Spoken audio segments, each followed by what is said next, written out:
Bienvenue à tous sur Tempo Afrique TV. Nous sommes en direct sur l'émission Inside Africa qui, vous le savez, passera désormais tous les dimanches à partir de 14 heures de New York et 19 heures de Cotonou.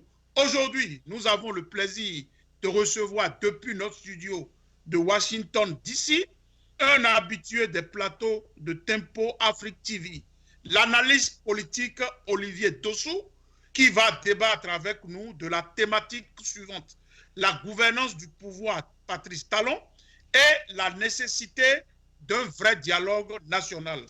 Alors, bienvenue sur Tempo Afrique TV, Monsieur Dossou.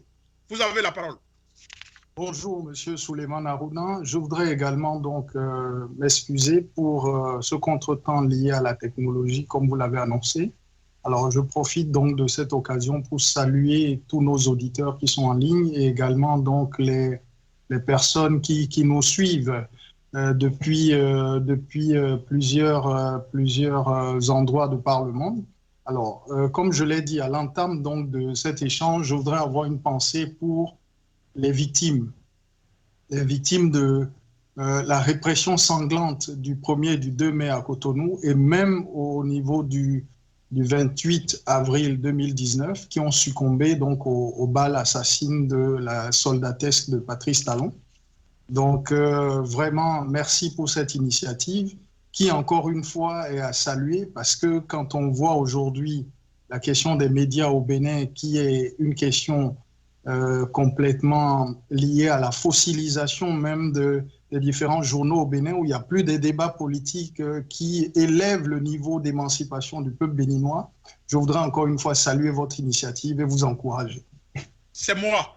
Donc, comme je l'ai dit à l'entame, la gouvernance du pouvoir Talon est à l'ordre du jour et nous allons décortiquer cette gouvernance et voir au fait la nécessité d'un vrai dialogue national quand on sait que depuis 3 jours, il y a eu un dialogue, disons 2 dialogues, c'est-à-dire le dialogue annoncé, initié par le pouvoir Talon et aussi le dialogue de l'opposition.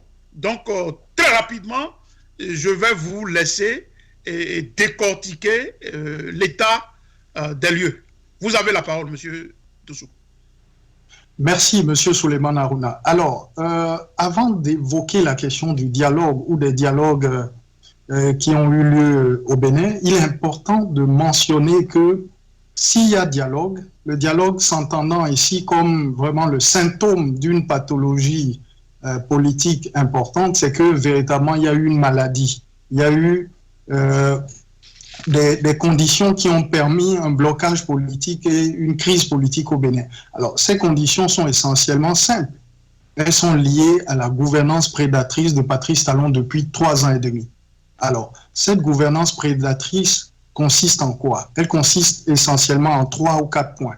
Le premier point, c'est l'instauration de la violence comme mode de gouvernance au Bénin, au détriment du consensus politique qui a toujours vraiment fait souche au Bénin à partir des années 90, qui ont vu le retour au multipartisme au Bénin. Donc, avec cette logique de la violence, la plupart des acteurs politiques sont embastillés, sont emprisonnés, sont traqués, sont torturés et sont contraints à l'exil. Ça, c'est le premier élément qui justifie de la crise politique au Bénin. Le second élément, évidemment, c'est la gouvernance de Patrice Talon, qui est essentiellement une gouvernance de type néolibéral, celle issue du consensus de Washington, qui consiste en la privatisation et la destruction des acquis sociaux au Bénin pour permettre le déploiement du capital, mais un capital essentiellement clanique, mafieux, tenu par l'homme d'affaires Patrice Talon.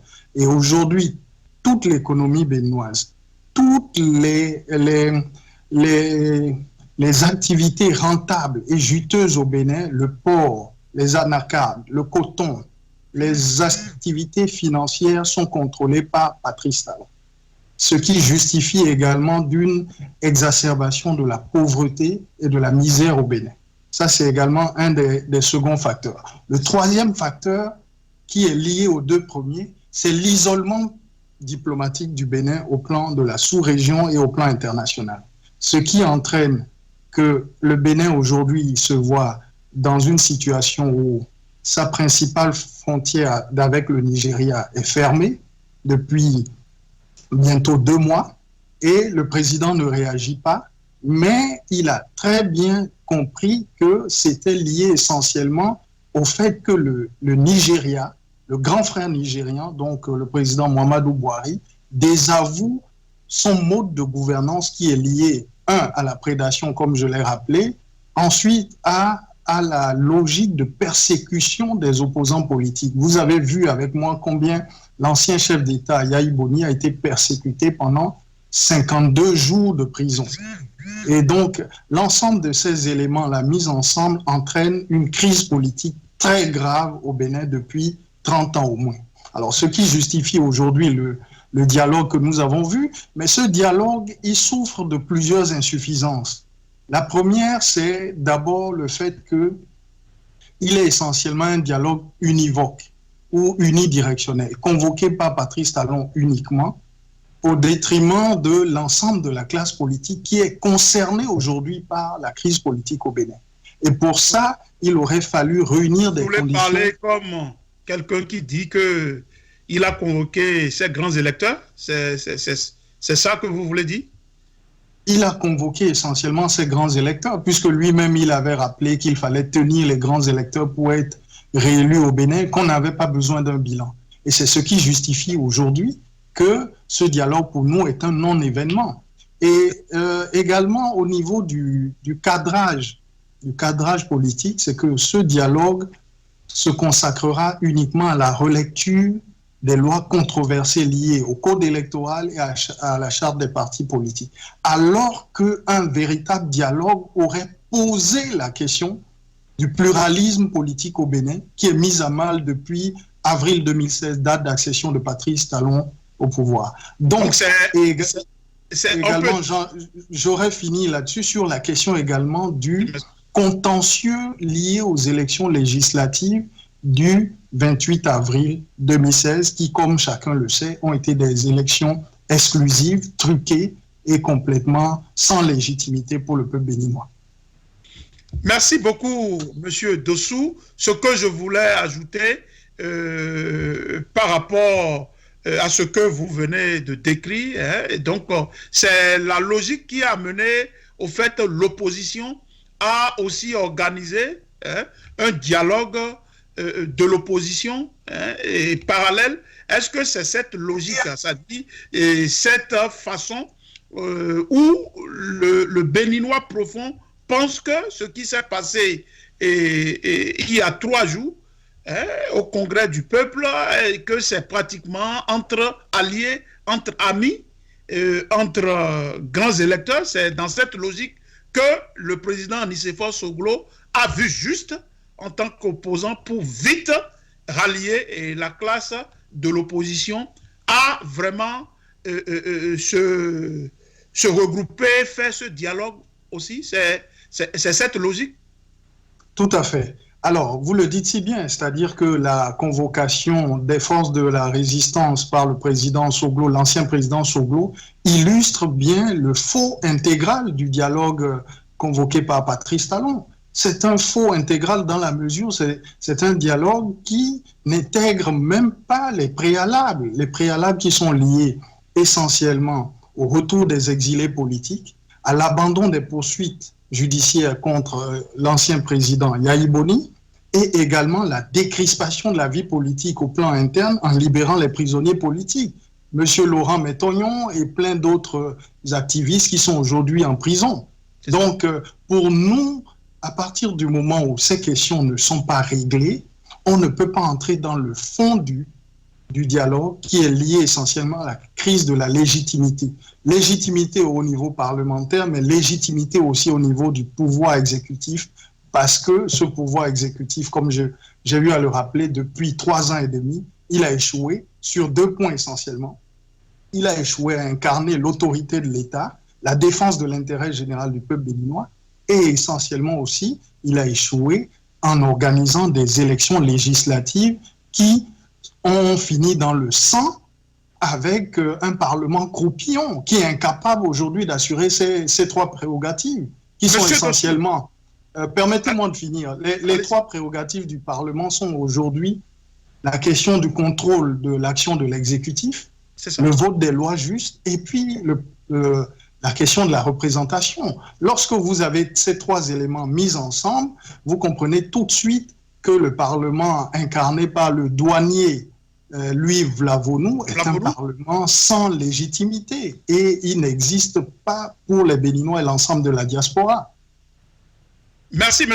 Dossou. Nous allons revenir sur, comment dirais-je, les grandes décisions par rapport à ce dialogue. Mais avant ça, je tiens à préciser que 3 ans de gouvernement de Patrice Talon, la rupture, est-ce une illusion ou un idéal en marche? Quand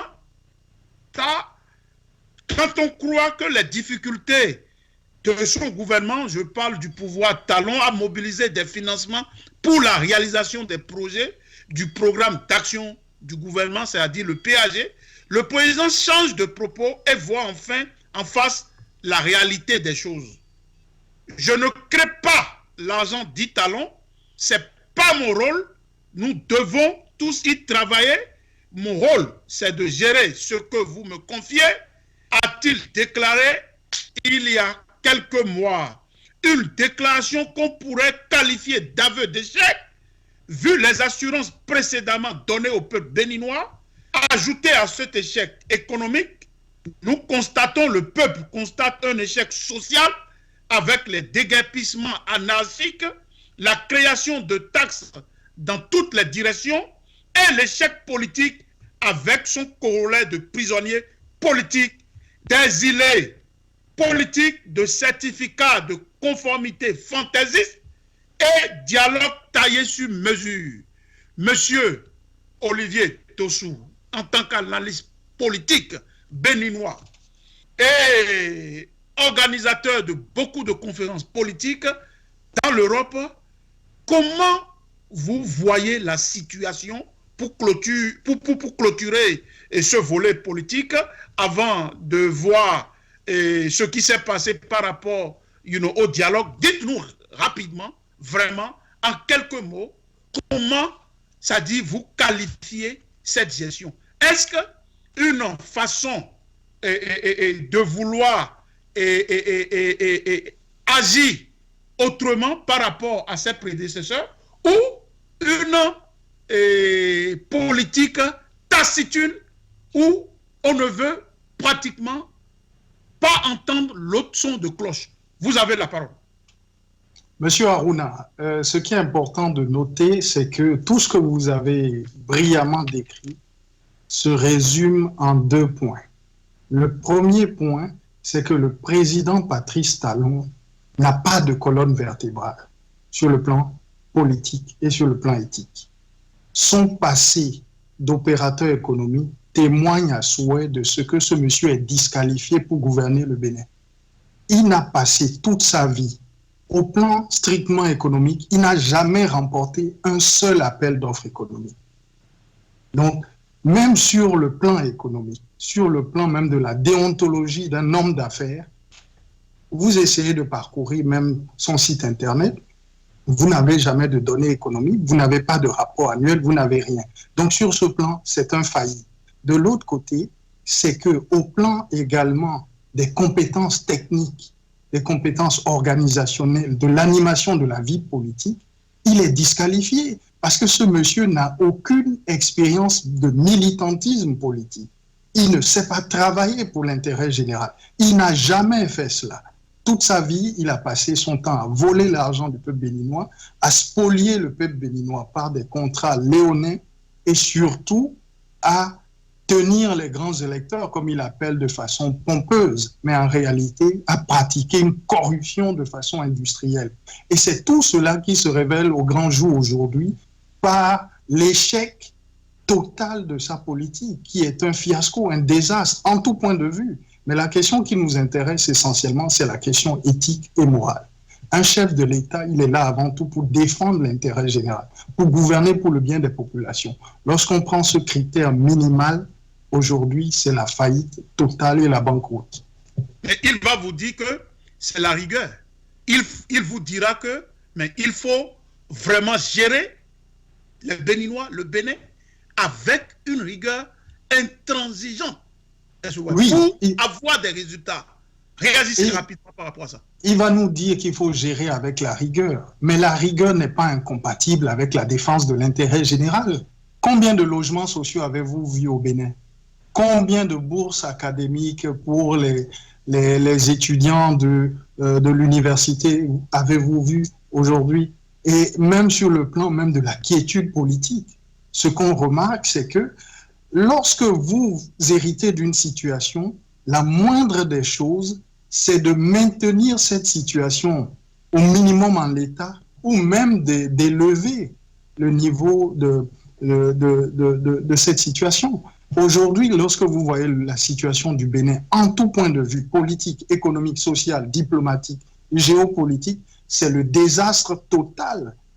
D'ailleurs, la question de la diplomatie béninoise aujourd'hui, nous n'avons jamais les comptes rendus du président de la République lorsqu'il se déplace. Monsieur Olivier Bokor est nommé chargé de mission au palais présidentiel dans un conflit d'intérêts total. Il voyage, il se déplace pour les affaires de son patron, mais pas pour le chef de l'État. Les conseils des ministres sont transformés aujourd'hui en chambre d'accusation. Mais il vous parlera en chambre de délibération. Mais le président Talon et le pouvoir Talon vous parleront d'un État fort, c'est-à-dire où il y a la dictature du développement, où il y a pratiquement la remise en cause des principes sacro-saints, d'où une certaine orthodoxie politique par rapport au balbutiement des régimes africains. Et ce qu'il dit et ce que le pouvoir dit en faisant allusion au régime de Kagame au Rwanda. Oui, mais le régime de Kagame, qui est en réalité ce que nous appelons le modèle Kagame, qui aujourd'hui sert de soubassement idéologique à la politique de Patrice Talon, c'est tout simplement par méconnaissance politique et géopolitique.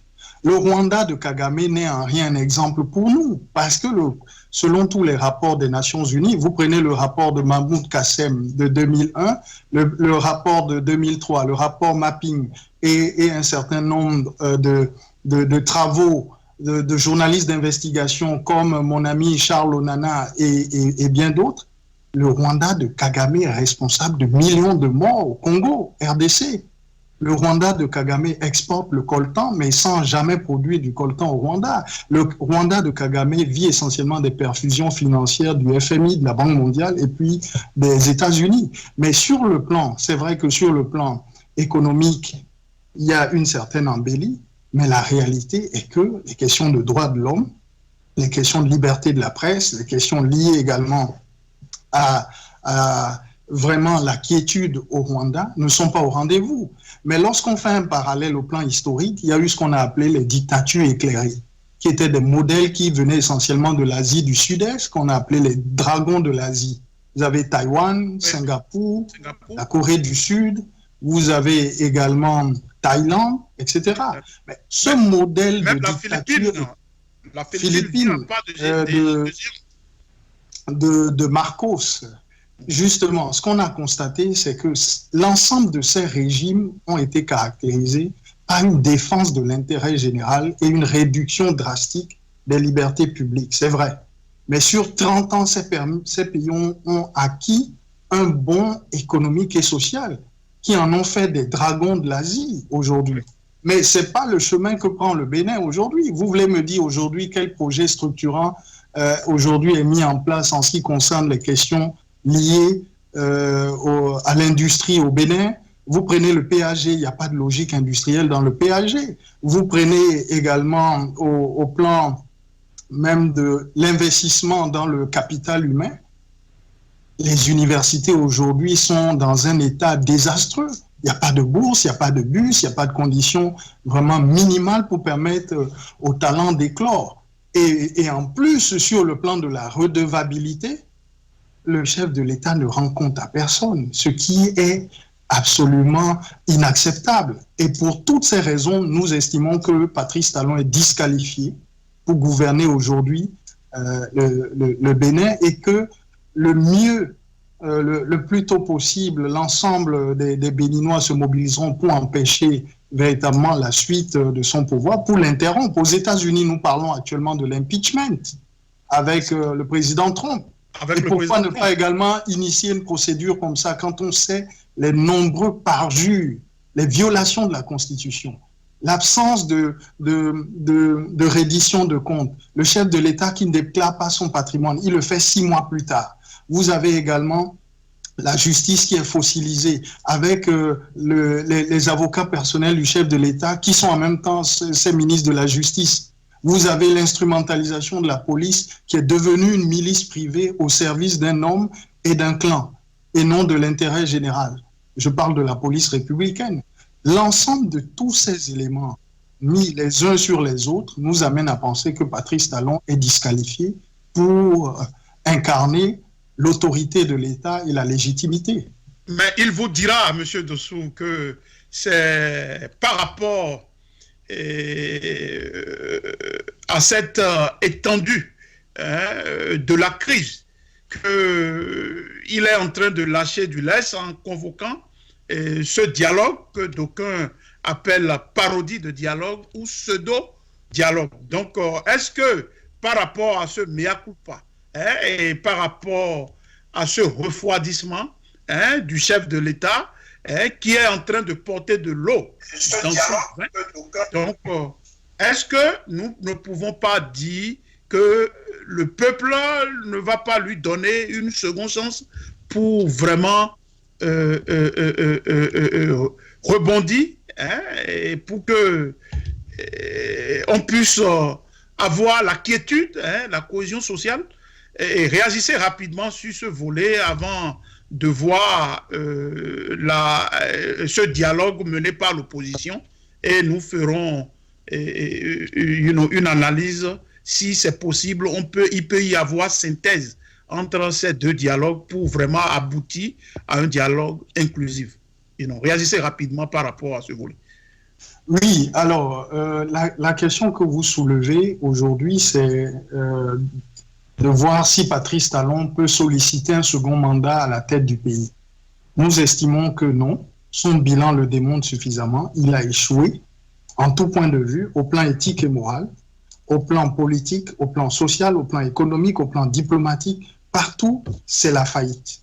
Et en ce sens-là, lorsqu'on prend son bilan, la moindre des choses, c'est de pouvoir estimer qu'il faut le virer. Il faut le virer parce que la présidente de la République n'appartient pas à Patrice Talon. C'est ça. C'est un service précaire et irrévocable. Le peuple béninois s'est inscrit dans la Constitution, est le seul détenteur de la souveraineté. C'est ça. OK. Du pouvoir. Et en ce sens-là, Patrice Talon n'est que un missionné par le peuple béninois pour accomplir un service précaire, c'est-à-dire pour 5 ans, irrévocable. C'est-à-dire qu'à tout moment, on peut interrompre son mandat. Et on peut ne pas le renouveler. C'est même le principe même de l'engagement en politique, le sacerdoce. Alors, ce qui est important aujourd'hui, c'est que lorsqu'on voit le dialogue qui est initié, c'est en réalité un message qui est envoyé à la communauté internationale. Parce que le gouvernement fait face à un isolement diplomatique extrêmement grave. C'est ça.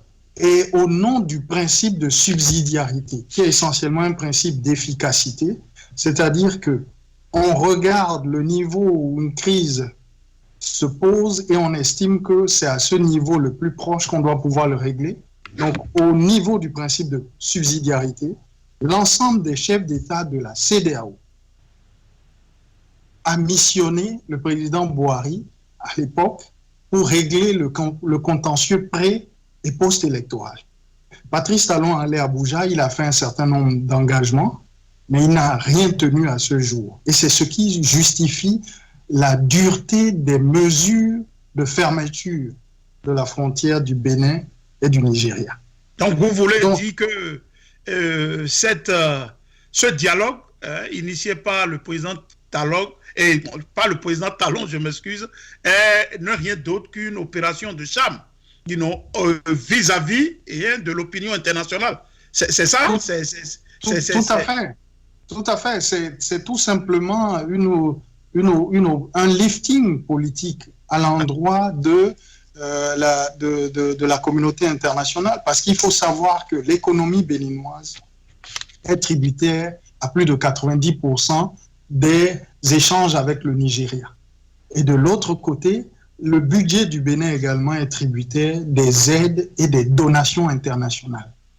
Nous avons une structure budgétaire au niveau de l'État essentiellement déficitaire. Alors, aujourd'hui, il se retrouve marginalisé au plan interne, isolé au niveau de la sous-région et au niveau international.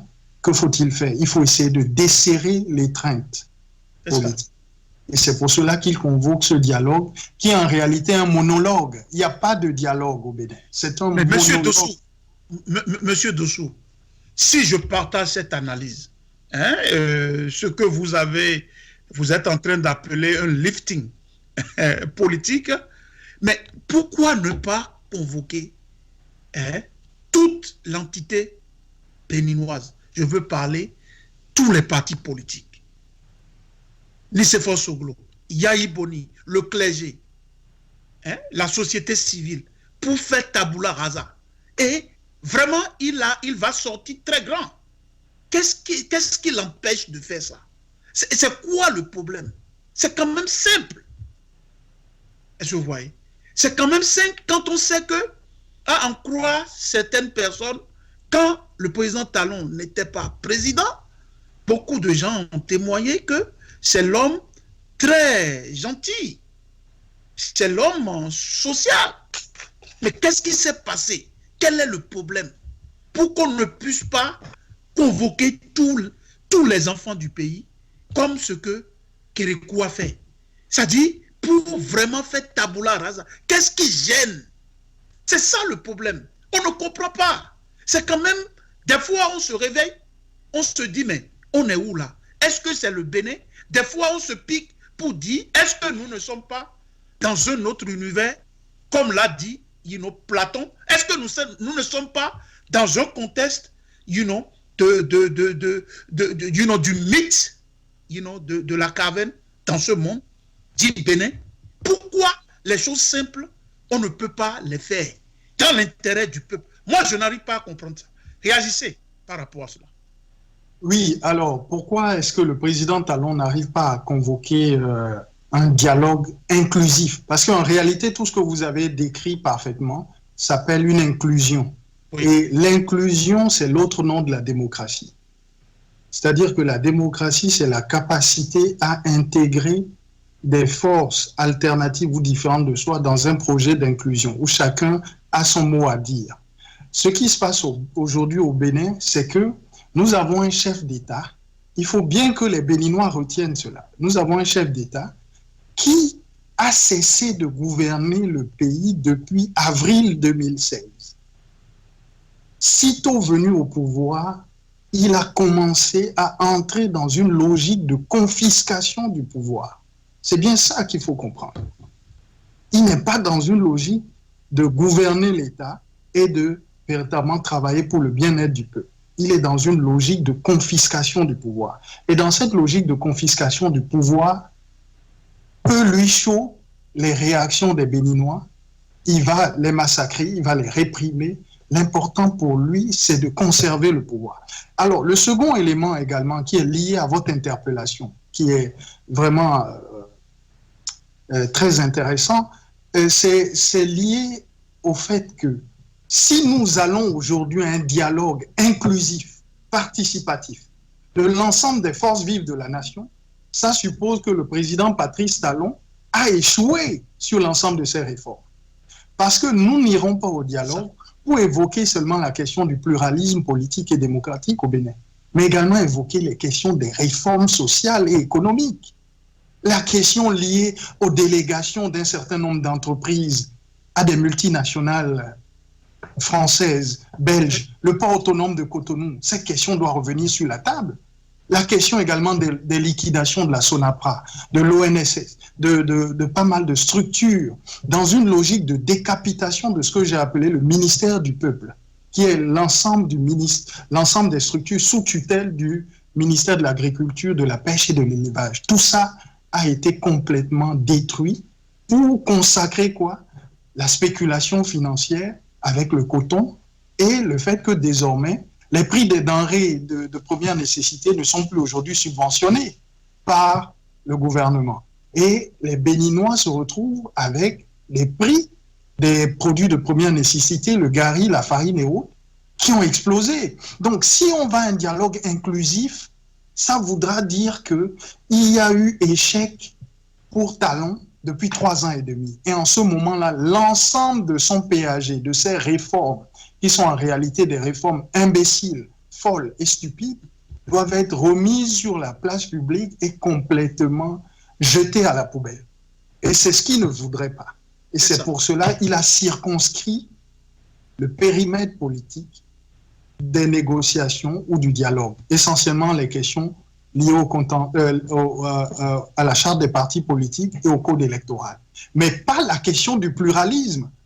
Pas la question de l'accès de l'opposition aux médias publics, pas la question de la libération des prisonniers politiques, pas la question du retour des exilés, pas la question d'un véritable débat démocratique aujourd'hui avec le patronat béninois pour changer de modèle économique et industriel, pour permettre au Nigeria d'avoir une confiance dans un gouvernement probe qui gouverne pour le peuple béninois et non des mercenaires. Parce qu'aujourd'hui, ce qui se passe, c'est quoi? C'est que Patrice Talon et l'ensemble de la clique qui l'entoure, ce sont des mercenaires, ce sont des apatrides qui ne gouvernent pas pour le bien-être du peuple béninois, mais essentiellement pour leur poche.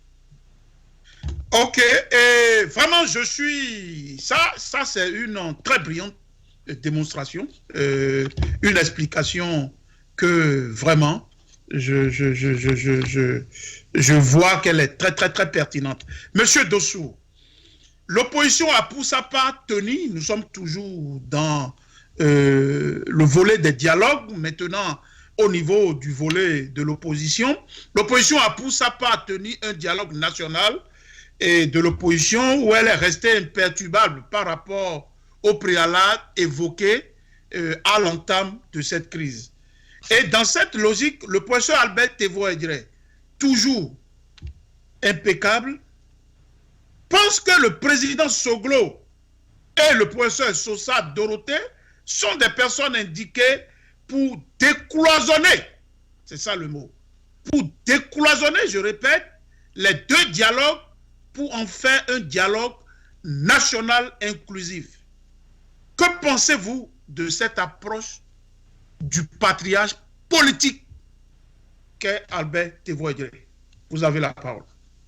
Merci, M. Aruna. Alors, les propos du patriarche Albert Tevoe-Djere, qui, dans une autre vie, a eu un long engagement politique et militant au service de l'Afrique.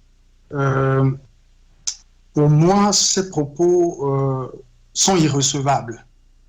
Ils sont irrecevables pour la raison simple, qui est la suivante. C'est que le président de ce dialogue-là, Dorothée Sosa, pour moi, aujourd'hui, il n'a pas l'étoffe et l'envergure nécessaire pour conduire une telle initiative. À moins que ce soit un monologue. Alors, c'est pourtant un rôle juriste. Oui, mais la question dont souffre le peuple, la vie politique béninoise, c'est peut-être l'excès du juridisme des élites béninoises qui entourent Patrice Talon. Alors, lorsque vous voyez aujourd'hui, en 3 ans et demi, il y a eu plus d'une soixantaine de lois qui ont été votées. Mais toutes ces lois, à quoi elles ont servi? On mesure l'efficacité d'une loi à sa capacité à créer la cohésion, à défendre l'intérêt général, à être au service du bien-être des populations. Mais une loi qui est discriminatoire, qui exclut, qui brime, qui triche, n'est pas une bonne loi. Donc, le professeur Dorothée Sosa est sans doute un juriste brillant, Topanou, également un politologue brillant, mais nous estimons aujourd'hui que ces personnes n'ont pas l'envergure nécessaire. Il y a une crise de confiance aujourd'hui qui fait que des médiateurs... Mais vous n'allez pas les appeler comme ce que le président Soglo a caractérisé de Sakabo national. C'est quand même... Bon, disons que ce que le président Soglo a voulu dire, hein, c'est que les élites politiques béninoises ou les élites béninoises en général sont des élites déficientes, des élites mercenaires, des élites cannibales au service du capital, au service de Patrice Talon, non de l'intérêt général. Et c'est justement ce qui explique que vous avez vu le Victor Topanou. Nous allons revenir à Victor Topanou. Vous avez vu ses reptations à la veille des élections législatives du 28 avril, où il est allé à Canossa. C'est un acte inacceptable. Alors que quelques mois auparavant, il dénonçait l'organisation d'une élection exclusive. Oui. Et aujourd'hui, il va présider, il va assurer le rapport général de ce dialogue-là. Pour nous, c'est inacceptable. Et la qualité des médiateurs désignés par Patrice Talon pour conduire ce dialogue nous amène à penser que c'est un faux intégral. C'est une imposture dans la mesure où nous avons des personnes ressources depuis plusieurs décennies qui ont montré un sens élevé de l'intégrité, de l'éthique, des valeurs liées à l'intérêt général. Je pense au clergé national. C'est ça. À l'issue d'un certain nombre à l'issue de l'échec de la gouvernance de Mathieu Kérékou dans les années 89-90, c'est un clergé, en l'occurrence Monseigneur Isidore de Souza, qui a conduit la conférence nationale souveraine. Oui. Il a conduit. Et ce modèle, permettez-moi de finir, et ce modèle a fait école partout. Vous prenez l'ensemble des pays qui se sont inspirés des conférences nationales, elles ont pour la plupart été dirigées par des prélats. Monseigneur Podzro au Togo, vous avez également au Zaïre à l'époque Monseigneur Mosengo, et ainsi de suite.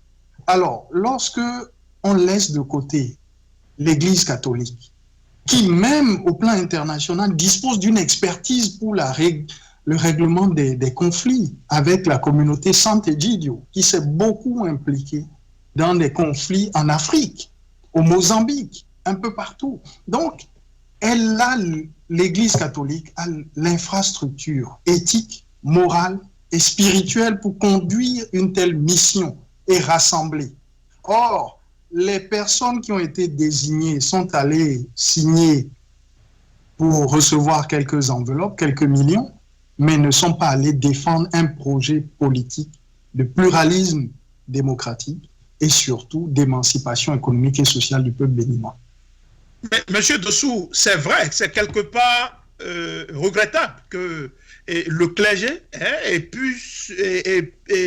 et aussi toute la classe politique civile n'ont pas été conviés. Bon, est-ce que ce n'est pas dans cette logique que le patriote Tevoa Edire dit que, bon, puisque ce dialogue n'était pas ce qu'on voulait, donc puisqu'il y a eu un dialogue de l'opposition, donc nous pouvons décloisonner les deux dialogues pour en faire un dialogue national inclusif. Ça, c'est du génie. Et je pense que vraiment, cette proposition peut vraiment réconcilier les Béninois sous l'autel, bien sûr, d'un clergé.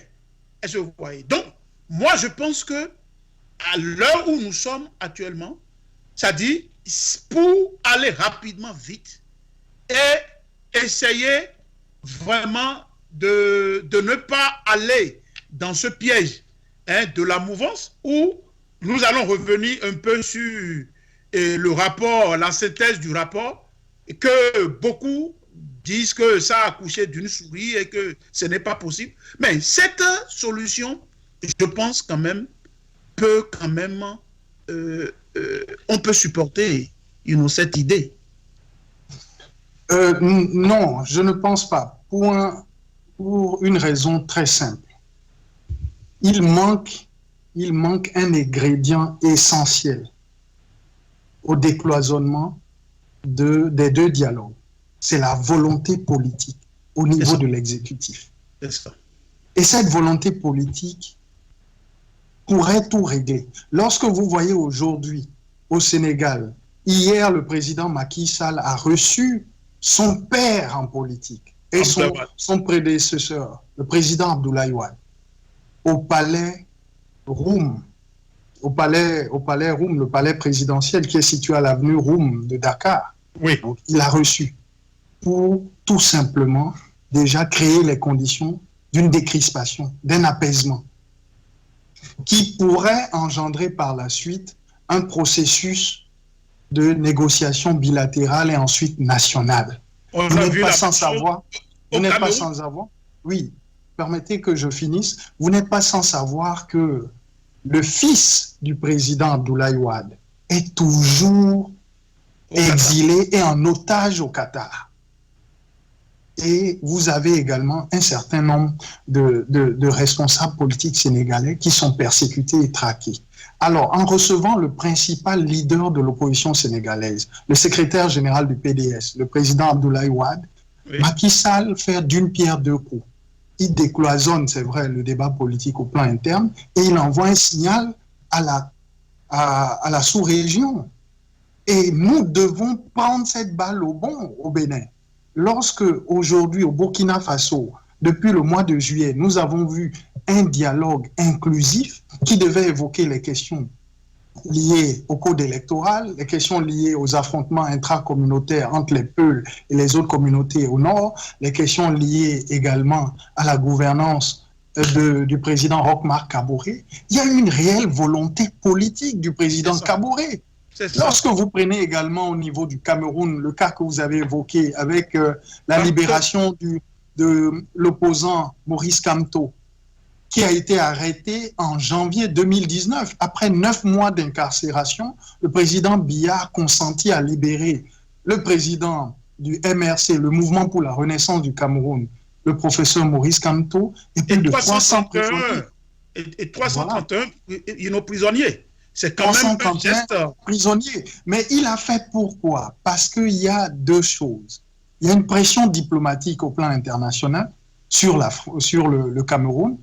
Et de l'autre côté, au plan interne, le Cameroun fait face à une crise économique très grave, une crise sociale et une crise sécuritaire et militaire avec les deux zones anglophones qui sont en insurrection depuis plus de 2 ans, avec des milliers de morts. Et aujourd'hui, lorsque vous prenez la zone du nord-ouest, les forces de la rébellion ambazonienne ont carrément mis en déroute les forces gouvernementales et ont proclamé déjà un État de l'Ambazonie.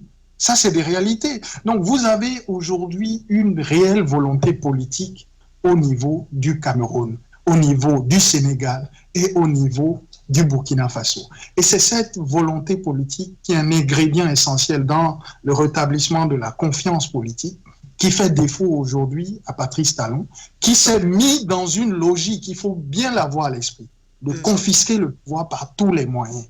Parce que il est clair que le président Talon ou n'importe quel candidat venant de son écurie politique ne pourra remporter aucune élection, même de quartier au Bénin. Ils sont vomis par le peuple béninois et la diaspora. Oh, monsieur l'analyste politique toujours objectif et dans une explication vraiment liminaire. Et je pense, je vais revenir sur le personnage Victor Tokpanou que vous connaissez. Plusieurs Béninois ont été surpris de voir le professeur Victor Tokpanou accepter ce rôle de rapporteur dans ce format qui exclut l'opposition, le clergé, les anciens présidents, la société civile et même la diaspora, alors que dans un passé très récent, comme vous l'aviez dit, Il a été, j'allais dire, le concepteur et le grand défenseur de ce préalable voix, de ce format, avant tout dialogue. Monsieur Olivier, le professeur que vous connaissez bien, pour avoir participé à plusieurs de vos cafés politiques en Europe, a-t-il changé de veste et pourquoi? Très rapidement.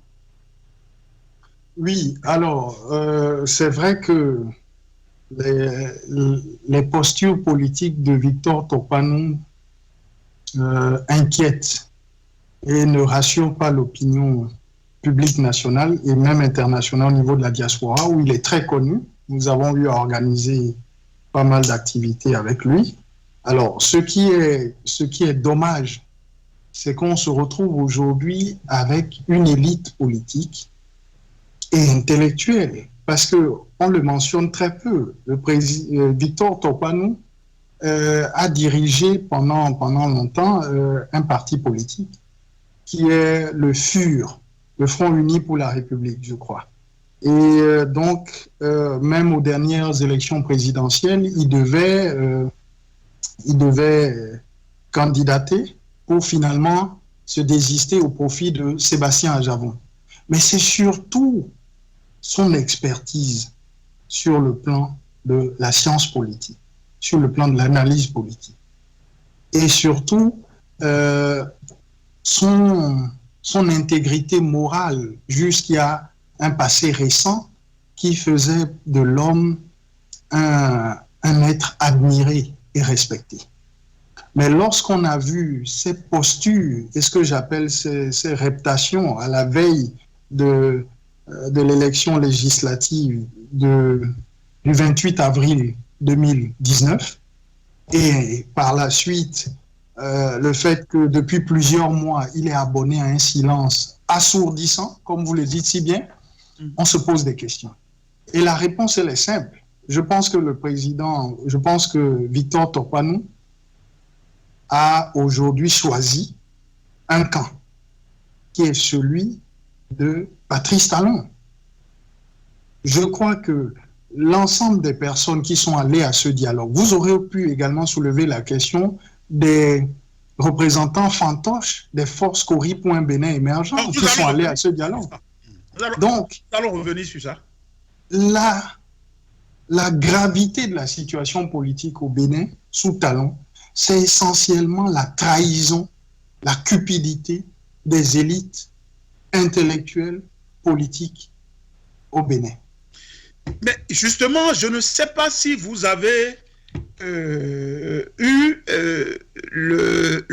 la synthèse que le professeur Tokpanou a prononcée devant le président ce jour par rapport au rapport qu'il a pondu. Mais ce qui est un peu surprenant dans la lecture que vraiment le professeur que je respecte beaucoup et que je respecte beaucoup, mais le professeur Tokpanou avait du mal à parler, à prononcer le mot Assemblée générale. Il n'a pas du tout voulu dire que les députés ont émis même le vœu de dissoudre ce Parlement nommé. Mais il a été tellement prudent, il a pratiquement caressé le président de la République pour dire que, bon, ce point, il y a eu 18 préoccupations, mais qu'il va énumérer 4.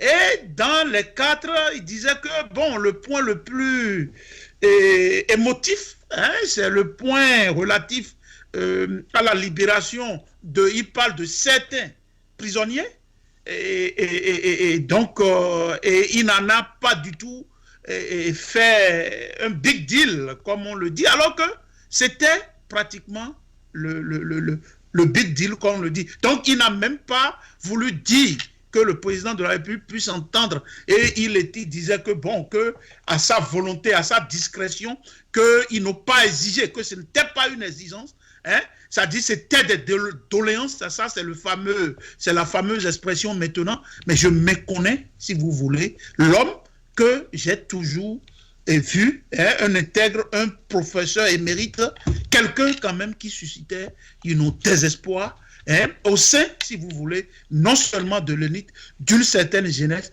de la diaspora, comme vous l'avez dit, mais c'est extrêmement grave. Je vois. Donc, à la lecture, si vous voulez, de ce rapport, c'est que d'aucuns, ont raison alors, ou soit semblent avoir, ils ont peut-être raison de dire que c'est un rapport qu'on connaissait à l'avant. C'est pratiquement le président a fait dire des choses, aux autres que lui-même, il ne voulait pas dire, c'est extrêmement, c'est pas possible. C'est quand même la vie d'un pays. Et c'est ce qui revient, et c'est ce que je disais à l'entame pour dire que pourquoi tout ça là, pourquoi est-ce qu'on ne pouvait pas aller droit au but et faire un face-off, et faire un mea culpa, et c'est le Bénin. Et c'est le président, Patrice Talon, il peut y avoir des erreurs. Donc, il faudrait que nous tous, on puisse laver ce linge sale en famille. Je me connais, honnêtement, le professeur Tokpanou, qui a fait une synthèse pratiquement, comme si c'était ce que le président Talon voulait entendre. On a ménagé tellement le président, mais ce n'est pas, le débat n'est pas là. Et je vois, une vérité est une vérité. Et je vois, un problème est un problème, surtout que si c'est un problème républicain. Monsieur Tokpanou, vous avez vu que j'ai un peu, j'insiste un peu sur cet aspect parce que... Monsieur Dossou. Voilà, Monsieur Dossou, parce que la patrie vraiment semble être en danger. Vous avez la parole. Oui, la patrie semble être en danger. Je pense que nous n'allons pas personnaliser le débat. Et M. Tokpanou nous donne juste une photographie que nous pouvons utiliser pour extrapoler comme en statistique sur l'ensemble de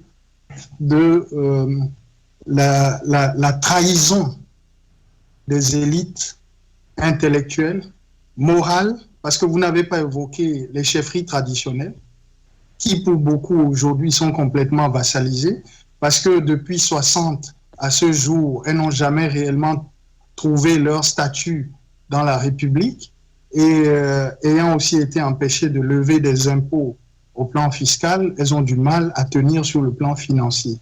Et donc elles vivent des oboles et des aides financières des hommes politiques ou du chef de l'État, ce qui amène les chefferies traditionnelles au Bénin à se prostituer au pouvoir politique.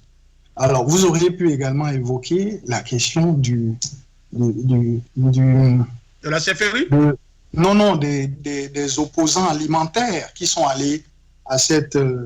ça c'est voilà. Pratiquement... Et ces opposants alimentaires, plus les chefferies traditionnelles fantoches et les élites politiques et intellectuelles, nous poussent à la conclusion qu'aujourd'hui au Bénin, il n'y a plus de rôle modèle.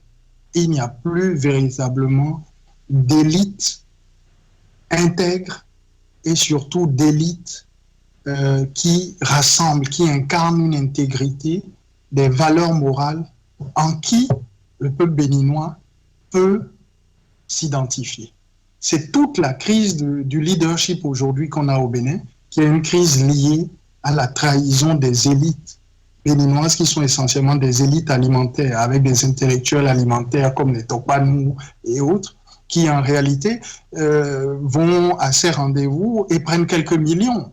Je rappelle qu'il a touché 10 millions de francs CFA pour 30 jours de travail pour rédiger un pseudo-rapport lié aux réformes institutionnelles en juin 2016. Et sitôt rédigé, le président Talon a pris ce rapport et l'a jeté à la poubelle. C'est la même chose que les conclusions de ce dialogue. Ça ne servira à rien. Ça va être jeté à la poubelle. Parce qu'il n'y a pas la volonté politique que le président Kérékou avait en son temps. Et en cela, il faut saluer le président Kérékou, qui a fait preuve d'un leadership à nul autre pareil à ce moment-là, en prenant une loi d'amnistie, d'abord contre les condamnations à mort des prisonniers politiques et en permettant aux exilés de rentrer. C'est en cela que quelqu'un comme Adrien Humbedi, Bruno Amoussou, qui ont été des gens qui ont connu l'exil. Adrien Humbedi, dois-je le rappeler, a connu 2 condamnations à mort dans les années 75. Il a fui le pays déguisé en femme et il s'est retrouvé entre Abidjan, Libreville et Paris. Et il est venu à la suite d'une loi d'amnistie qui avait été prise par le président Kérékou à la fin des années 80, qui a permis un dégel du climat politique au plan national. Et c'est cette volonté politique aujourd'hui que nous ne retrouvons pas avec Patrice Talon, qui est aujourd'hui chef d'État autiste. Voilà, nous sommes pratiquement à la fin de cette émission, Monsieur Dossou, et vous avez vu le rôle et tout ce qui s'est passé autour des FCBE. Il y a eu la réunion du bureau politique des FCBE qui a connu la présence et même le leadership de Théophile Yarou qui a présidé cette réunion. Il a reconnu que voilà, la majorité a décidé du fait que les FCBE n'iront pas à ce conclave, à ce dialogue. Et finalement, on le voit à cette réunion avec M. Paul Humpé et d'autres, à savoir Djemba et Gaba, et tout cela, ils étaient, malgré le contre-avis du leader charismatique Yaïboni, du secrétaire général légitime, du second secrétaire général adjoint, M. Komi Kounché. Donc, comment vous qualifiez cela? Mais c'est quand même un précédent dans l'histoire du Bénin, où vraiment, ça rime à ça, à quoi tout ça là? C'est rapidement avant que nous ne clôturons cette émission.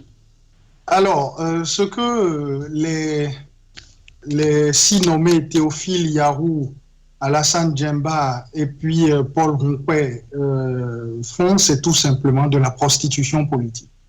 C'est de la prostitution politique. Nous avons en face des opposants alimentaires qui sont des élites complètement fantoches qui ont trahi les engagements pris par le peuple béninois, qui ont trahi la mémoire des personnes qui ont été tuées le 1er et le 2 mai, qui ont trahi tous les résistants aujourd'hui qui sont en exil, qui ont trahi même leur président d'honneur.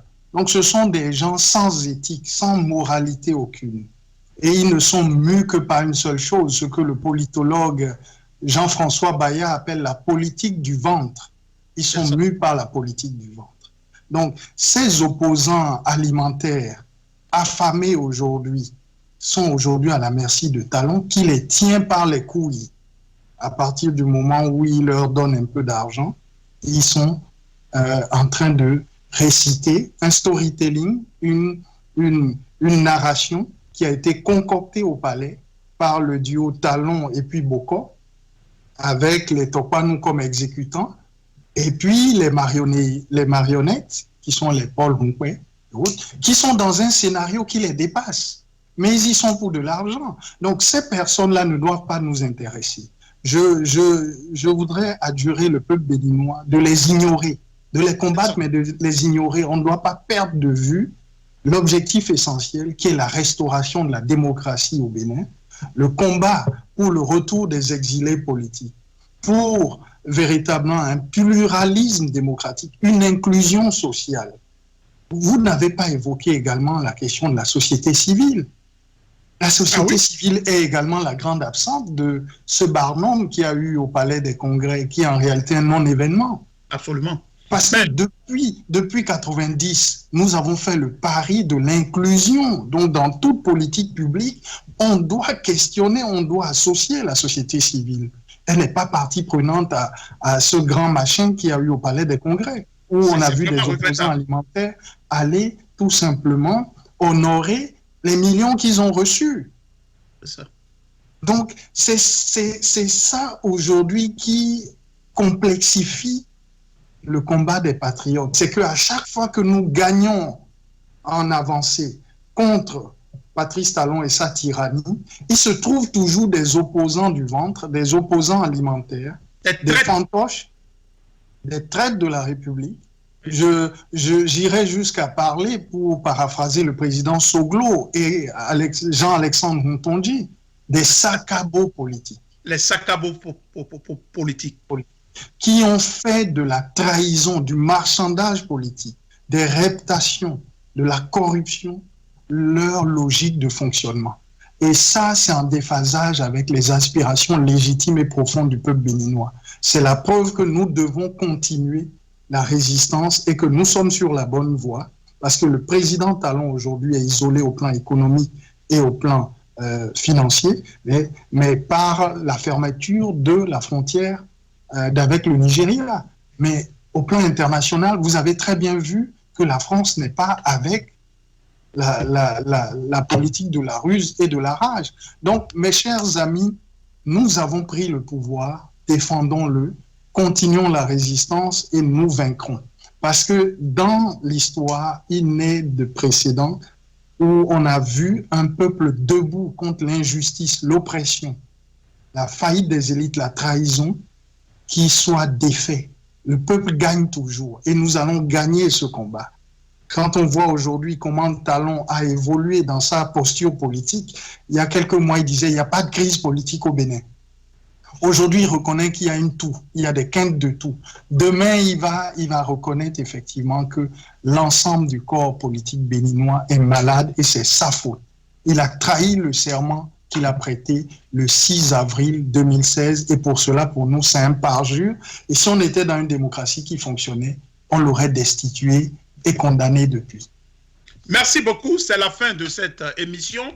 Je remercie vraiment notre ami Olivier Dossou de nous entretenir pendant toutes 5 minutes. Nous sommes vraiment contents de le recevoir encore une fois sur ce plateau. Je signale que M. Olivier Dossou est un analyste politique et il est dans la diaspora et toujours activiste. Monsieur Olivier Dossou, cela a été un plaisir. Merci. Merci à vous et au plaisir et mes salutations également à Valentin Djenontin, à tous les résistants, à Bertin Corvi qui luttent contre ce régime infâme de la rupture et de la rage et à l'ensemble du peuple béninois. Je leur dis tenez bon, nous gagnerons ce combat, nous sommes sur la bonne voie et également pour finir, je voudrais saluer les anciens chefs d'État. Parce que c'est unique ce qui s'est passé au Bénin et qui continue de se passer. Pour la première fois, nous avons l'ensemble des chefs d'État anciens qui sont impliqués dans ce combat pour la restauration de l'état de droit, des droits de l'homme, de la démocratie, contre un ordre cannibale, qui est un ordre qui doit être vaincu et qui sera vaincu par la grâce de Dieu. Merci beaucoup, Amen. Olivier Dossou. C'est la fin de cette émission.